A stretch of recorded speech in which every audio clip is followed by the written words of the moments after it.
Hare Krishna.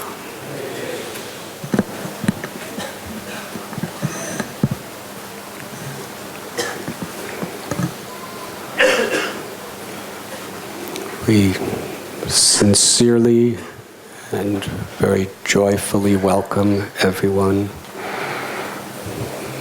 to Sri Radha Gopinath Temple on this very holy and special occasion of Gaur Purnima, the appearance day of Sri Chaitanya Mahaprabhu.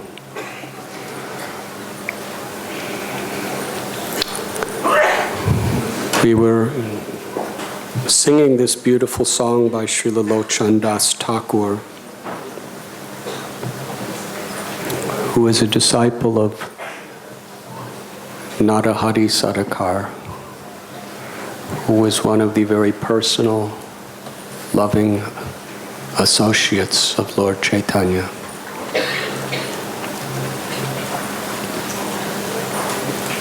The compositions of these enlightened beings is not like the authors and writers of beautiful literature of this world, because they have surrendered their lives, their hearts in the loving service of the Lord, and have gained the respect of other enlightened beings for their spotless and pure character. And because they have received their information from self-realized, pure devotees of the Lord in disciplic succession or parampara, therefore, it is not their writing. We read Srila Vrindavan Das Thakur. He says again and again, it is not me writing. It is Lord Chaitanya and Lord Nityananda writing through me. And Krishnadas Kaviraj Goswami is saying same thing. As long as one has even a spot of ahankar or false ego, one cannot be transparent to reveal the glories of the Lord.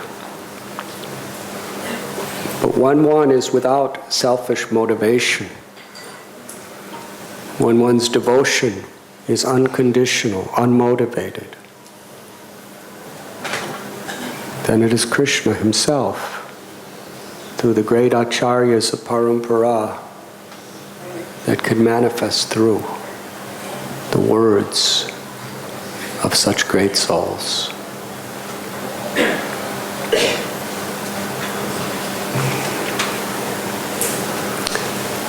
There has been millions of poems, songs, literatures written about God, about Krishna, about Sri Chaitanya Mahaprabhu.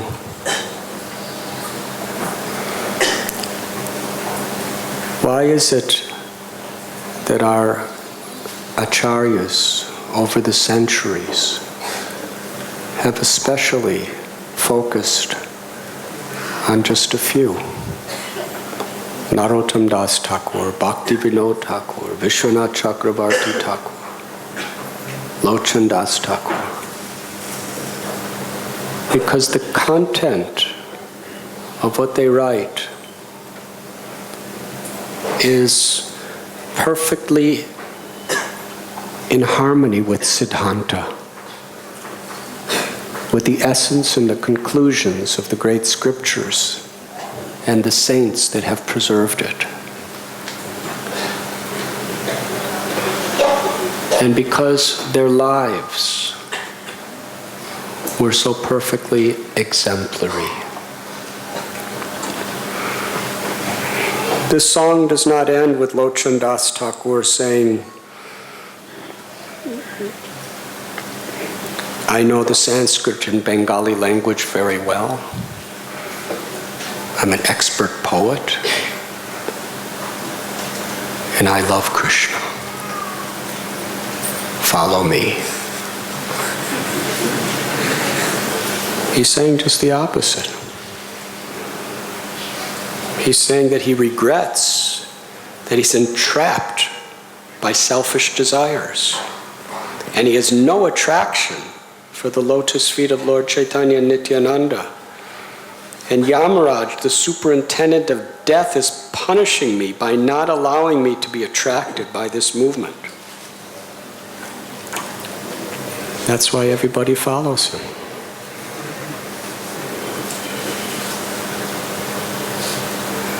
Because he's transparent.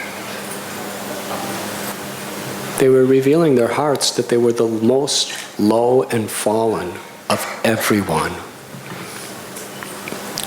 They had no qualification and no right to even approach the Lord in their abominable condition. But because he was supremely merciful and he had descended into this world to deliver the most merciful, they had nowhere else and no one else to turn to. They were pleading for mercy. Not that they felt that they deserved it. When you think you deserve something, it's not really mercy when it comes to you. For mercy to actually be understood and realized, it's according to the degree that we're humble and we feel that we're unqualified. Well, this is a trap of the illusion of Maya.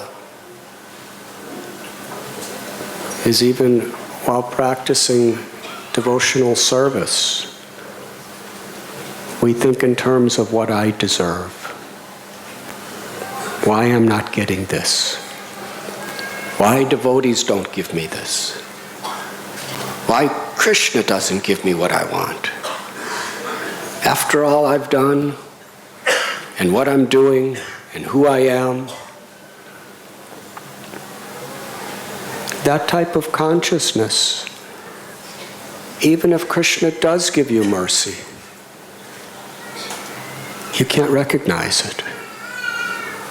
You see it as something material. Because mercy can only truly be recognized by a humble heart.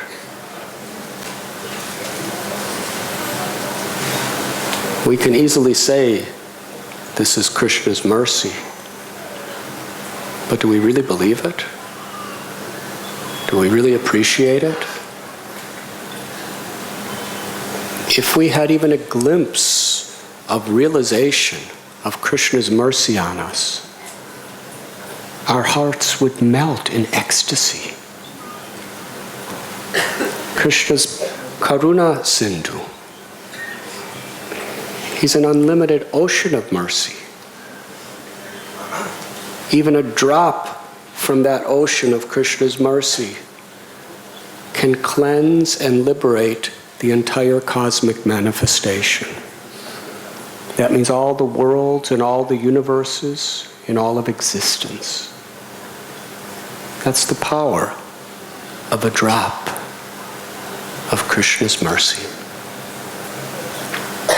And Krishna possesses an ocean of mercy. That ocean has no shores and has no bottom. It's infinite. It's inconceivable.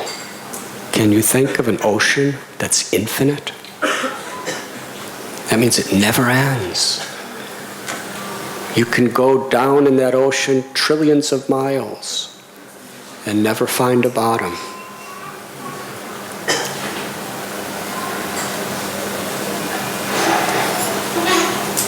And even a single drop can drown the entire cosmos in ecstatic love.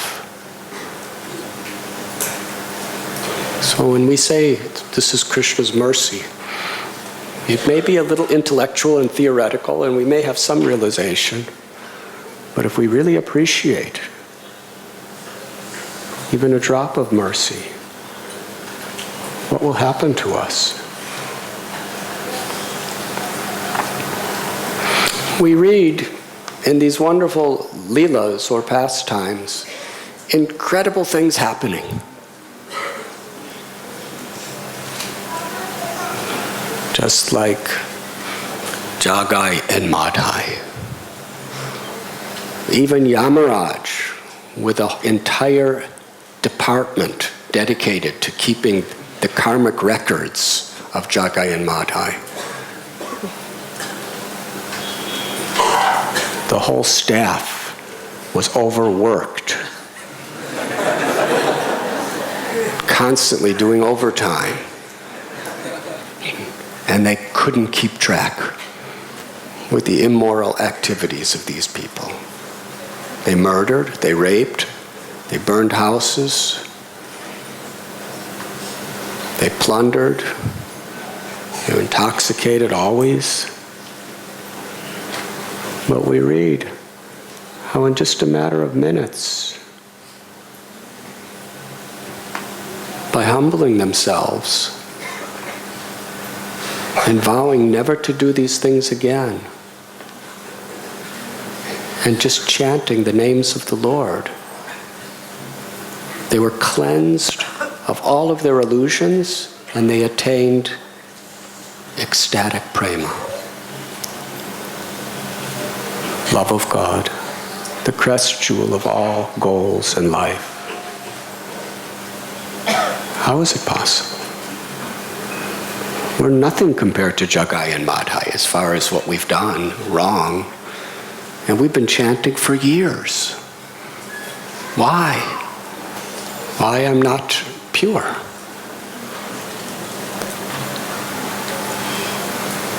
We read about that little tailor, laundry person who happened to be walking down the street, and he saw Lord Chaitanya.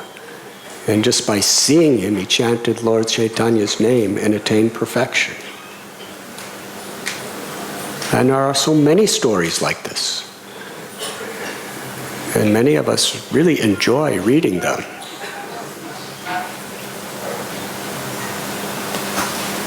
And all the benedictions that come with these stories are incredible. One who just hears it is delivered forever from all ego and gets infinite love for Krishna. Yes, almost every story has benedictions like this coming with it. So sometimes we may think, is it for real? Because I don't feel that way. And not only that, I see other devotees who may have been chanting Hare Krishna, chanting mantras, doing seva for so many years. And yet it seems they have chronic anarthas.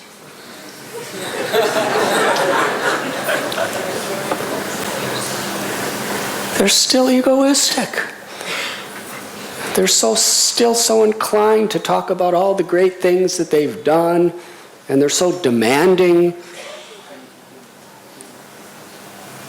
that we appreciate, we glorify. And others, it seems like they're kind of psychologically deranged. And yet they're devotees. They've been chanting so long. Others, so many years, and they're still so inclined that they fall down to break the regulative principles, which even a new devotee is able to follow.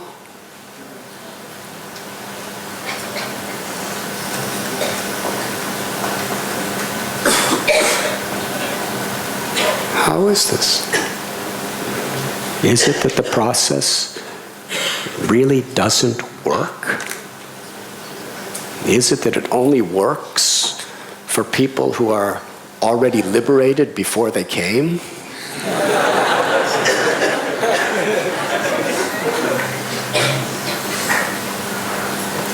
Is just this fanciful literature that is so grandiose that it's unbelievable, and we don't see it happening?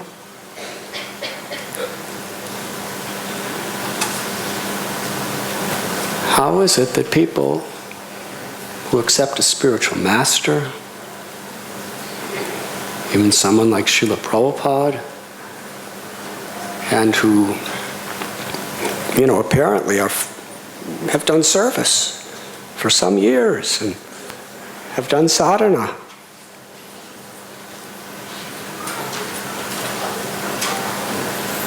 that we trust them less than we do just the average person walking down the street, for good reasons.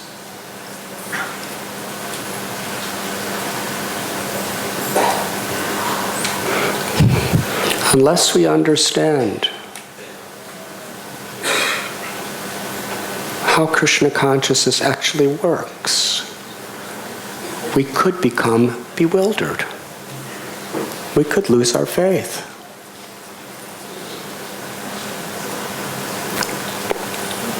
Lochan Das Thakur, he tells us in the second verse of this song, "My dear brothers, sisters also, I request that you just worship Lord Chaitanya and Lord Nityananda with firm conviction and faith. If one wants to be Krishna conscious by this process, one has to give up his selfish tendencies. One simply has to chant Hare Krishna, Hare Hare without any motive."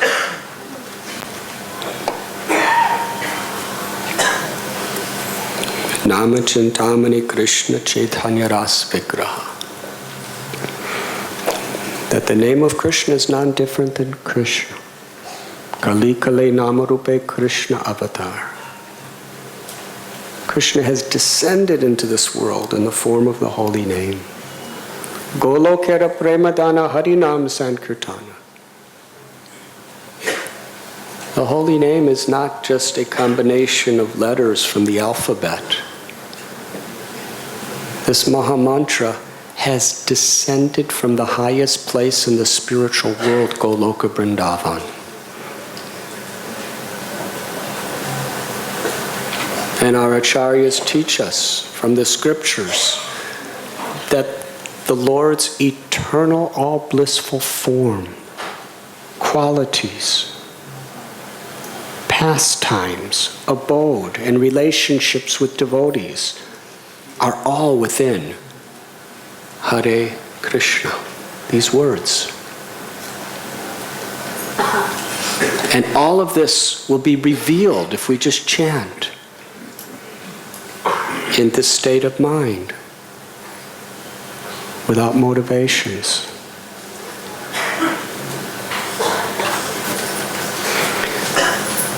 It says in the scripture, Aho bata swapacho togariyam yajjiva grevartate namatubhyam. That even if one is born in the lowest, most sinful type of family, the Chandala, if one sincerely chants the holy names of the Lord, one attains the ultimate perfection and can make the whole world his or her disciples. But if one does not chant the holy name in such a spirit, even if one is born in a Brahmin family and follows all the 25 duties of a Brahmin, cannot even deliver themselves, what to speak of anyone else.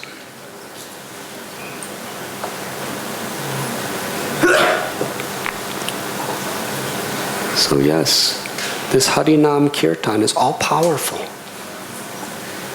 But it's already there in the scripture. We can read it. Why did Lord Chaitanya Mahaprabhu come to this world?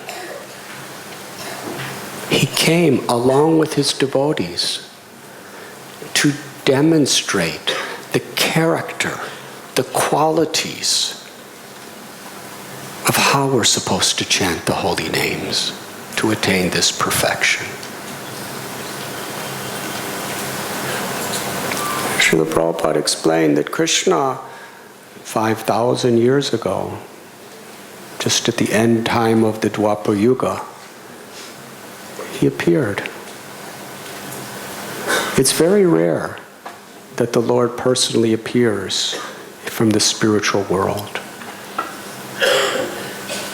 There are yuga avatars that come every yuga, specifically to teach the recommended process for that age of how to become purified. But Krishna in his original form from Goloka comes to perform his eternal pastimes in this world once in a day of Brahma. What is a day of Brahma? The four yugas, Satya Yuga, Treta Yuga, Dwapara Yuga, Kali Yuga, a whole cycle of them is one Divya Yuga. 71 Divya Yugas equals one Manu. There are 14 Manus. So by calculation, once every 4,320,000,000 years, Krishna comes in his original form. And he comes during the 28th Divya Yuga of Vaivashvata Manu, and in the following Kali Yuga, once in a day of Brahma, Sri Chaitanya Mahaprabhu comes in his original form. Why? Krishna culminates the Bhagavad Gita with surrender. Always think of me. All the rules and all the regulations of all the scriptures and all the world throughout history are ultimately meant to bring us to following two principles. To always remember Krishna and never forget Krishna. Om apavitra pavitro va sarvavastam gatopi va yasmaret pundarikaksham sabhayabhyantara suchi. Because Krishna is all pure, supremely pure. And whatever comes in contact with Krishna becomes purified. Nitya Siddha Krishna Prema Sajja Kabunoi Sravanadi Sudichiti Kodi Ayudoi. Love of Krishna is within the heart of everyone. The eternal soul, the jiva, is part of Krishna. We are expansions of Krishna. Like a sun ray is qualitatively one with the sun, simultaneously one with the sun in quality and simultaneously different than the sun. Even though the sun is emanating unlimited sun rays, the sun still remains separate. The sun is not just the conglomeration of sun rays, it's the source of sun rays. Similarly, every living being is part of Krishna, but it's not that Krishna is just the composite of all jivas. Radha, Krishna are forever their own eternal identity, performing eternal pastimes in the eternal world. And yet from them they expand all the unlimited living beings in all the universes, in all material and spiritual worlds. And Krishna, by his inconceivable potencies, he's all pervading. He's all-pervading in many ways. As Brahman, or the Brahma-Jyoti, the divine light that expands everywhere. It has no end. Our little brains cannot conceive, really, of something that doesn't have an end. How could something never end? This Brahma-Jyoti, it's everywhere, forever. Not within something, but within, without. It's inconceivable. And that's the energy of Krishna. The light of Krishna that pervades everything, everywhere, forever, and is fully conscious. And within the cosmic manifestation, Krishna takes the form of Paramatma, where he's within the heart of every living being and knows every word, every action, every thought, and remembers everything you've ever done. Never forgets. The Paramatma is in the mosquito that comes to bite you. He's in the ant, even the termite that's eating your house away. He's in the elephant. He's in the little germ that may cause you to get some sickness. Wherever there's life, the Paramatma is there as the neutral witness.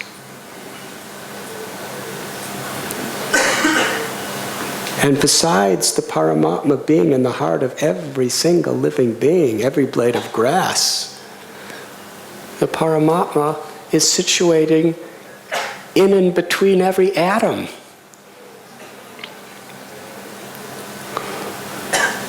Everywhere. In this way, Krishna, in so many ways, is all-pervading.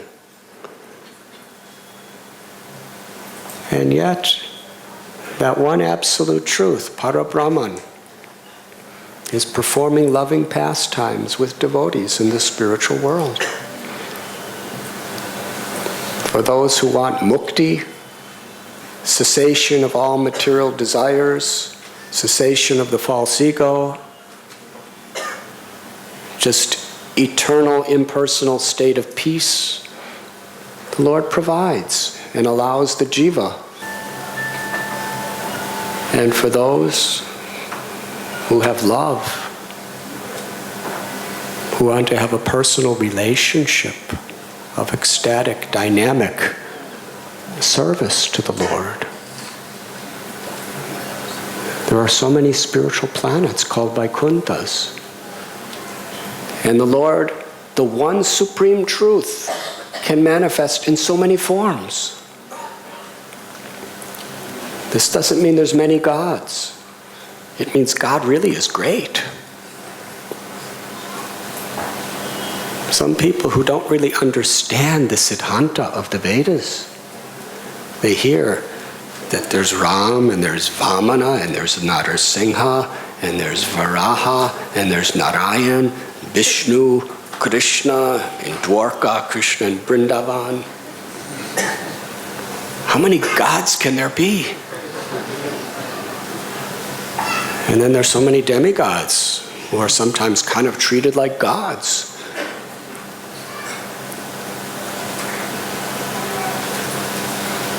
There's only one God. The Vedas, the Vedic literatures are very adamant about this. There's one supreme truth. But that supreme truth is unlimited. And that supreme truth can do what we cannot do. Even when Krishna was on this world, and each gopi wanted to dance with Krishna, and there were thousands of gopis. It wasn't like In this world, if someone wanted to dance with thousands of ladies, he would have his date book and give her an appointment.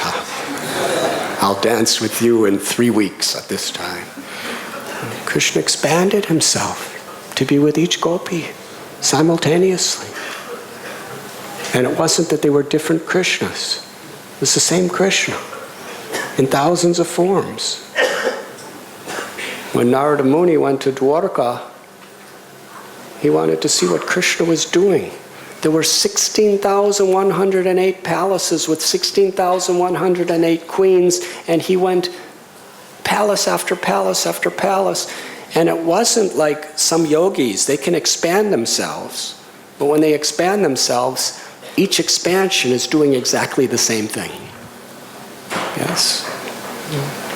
Through mystic cities, you can expand. But if you go like this, all your expansions go like that. If you go like this, everyone's going like that. But he saw in one place, Krishna's playing chess. In another place, he was playing with his grandchildren. In another place, he was laughing with his wife. In another place, he was having a meeting with Uddhava. Narada never seen anything.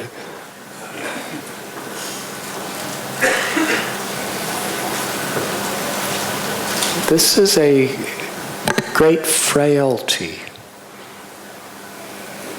of philosophers and even religionists of this world, is we try to understand the absolute truth according to our relative conceptions of who we are and who other people in this world are.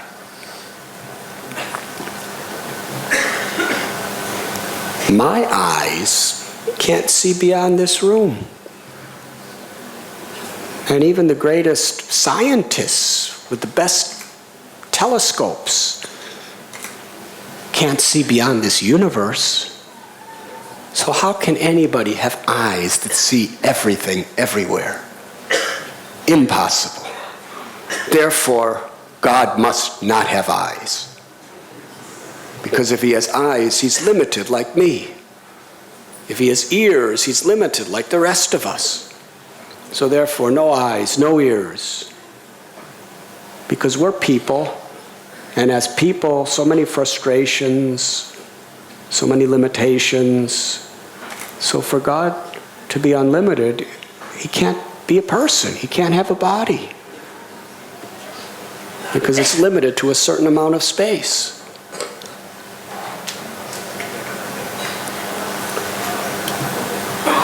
Therefore, the scriptures tell that God has no material eyes, and he has no material ears, and he has no material body. But Ishvara Parama Krishna Satchidananda Vigraha. Krishna's body, his Vigraha, is Satchidananda. It is eternal, full of knowledge, full of bliss. It's Nava Yovanam Cha. It's eternally useful. And that one supreme absolute truth, who is Sarva Karana Karanam, the cause of all causes, is the origin of everything that exists. One of the most important verses of the Gita.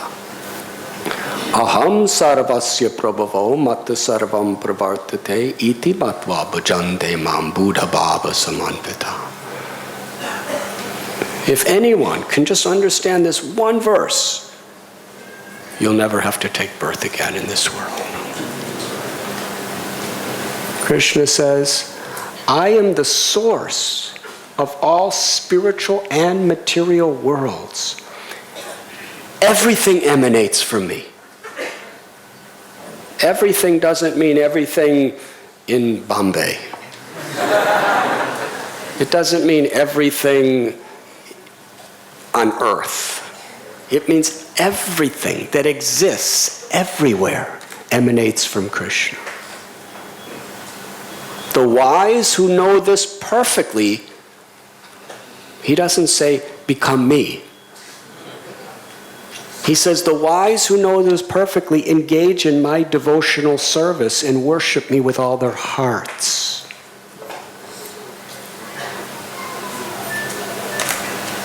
Krishna is the absolute truth, unlimited.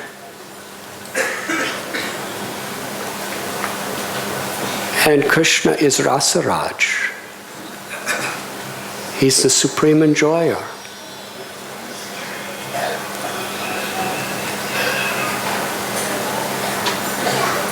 And as a supreme enjoyer, he creates unlimited variegatedness, where he's eternally Ram, and Sri Radharani is eternally Sita, eternally Narayan and Lakshmi, and so many other forms, and they each have their abodes. And they're each exchanging love with their devotees in very unique and special ways. And in each abode there are unlimited devotees. There's no population in Vaikuntha or Goloka. It's not like a material place. I don't know in India so much, but in America, every city or town you go to, it says the name of the town and then it has written the population. Like I remember one sign, it says Deerfield, population 17,000. There's a census. There's no census in the spiritual world. You can't do it. Because there are unlimited living entities. Now, how can unlimited living entities live in one place? Much easier than limited living entities could live in this place.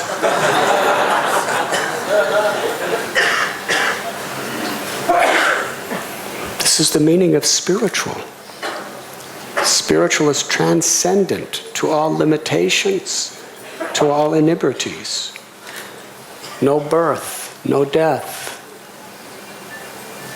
Can you imagine a place where no one is born and nobody dies? And nobody grows old? And nobody gets sick? And even though there's unlimited people, it's never crowded?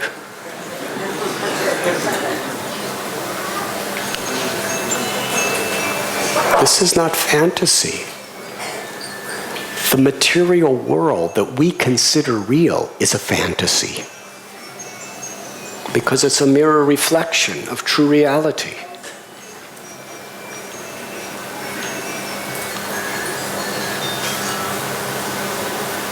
So that one supreme absolute truth, Krishna, who has many names, and who has many manifestations, for all eternity assumes two forms for the sake of love. And that is Radha Krishna. Srimati Radharani is the feminine aspect of the Absolute Truth. And Krishna is the masculine. Krishna is the supreme enjoyer. Sri Radhika is the supreme enjoyed. Krishna is the supreme object of love. Sri Radha is the supreme lover.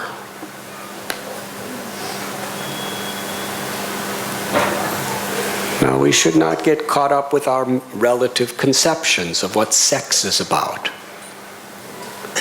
Because a female and a male in this world, they're not in everyone. They're not all pervading. And they're not the source of everything that exists.